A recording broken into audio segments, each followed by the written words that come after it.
All right, I'm on the air. College Coffee Talk, Andy Lockwood. I'm just having, not coffee, having a little shake. Put on a few extra LBS recently, so yeah. Anyway, so College Coffee Talk is not about my body image issues, but it's about college-related questions about getting in, questions about paying for college, and everything in between. Today, I want to talk a little bit about kind of a damaging story in a way, although you'll see why I don't really think so.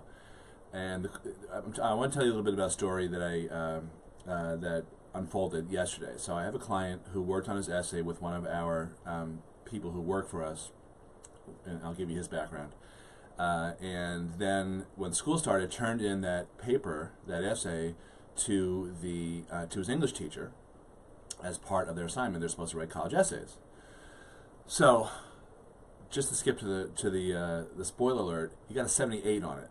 And he was really mad because he'd worked really hard on it over the summer. So a couple of points here. One is that sometimes, what I usually tell people, sometimes the greatest English papers can be the worst college essays, but I suppose the opposite is true. Sometimes the worst college essays can be the best English papers. I don't know.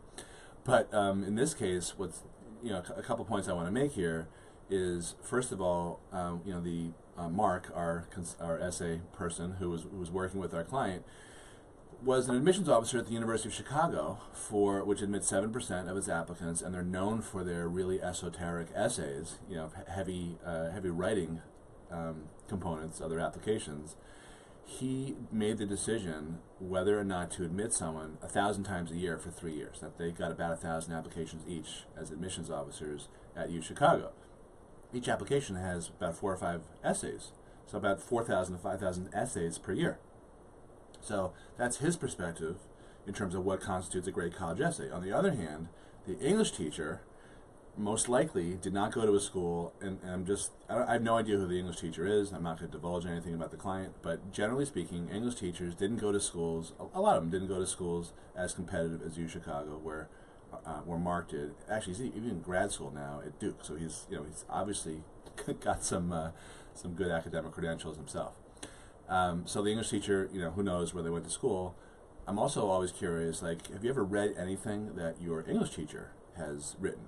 Now, I help a lot with essays also, and if people want to see how I write, I have 3 books that I've written. They've been edited, of course, by other people, but that's my writing style. So my body of work is out there. Plus, if you're on my email list, you get all my emails.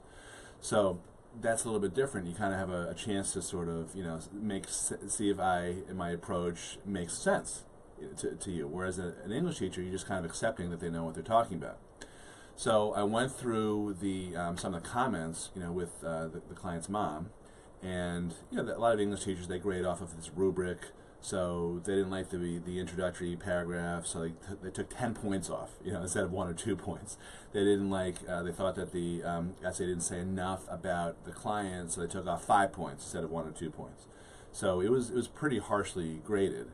But I still haven't actually seen the comments. But the point I wanted to make is you need to be careful about who you're taking advice from.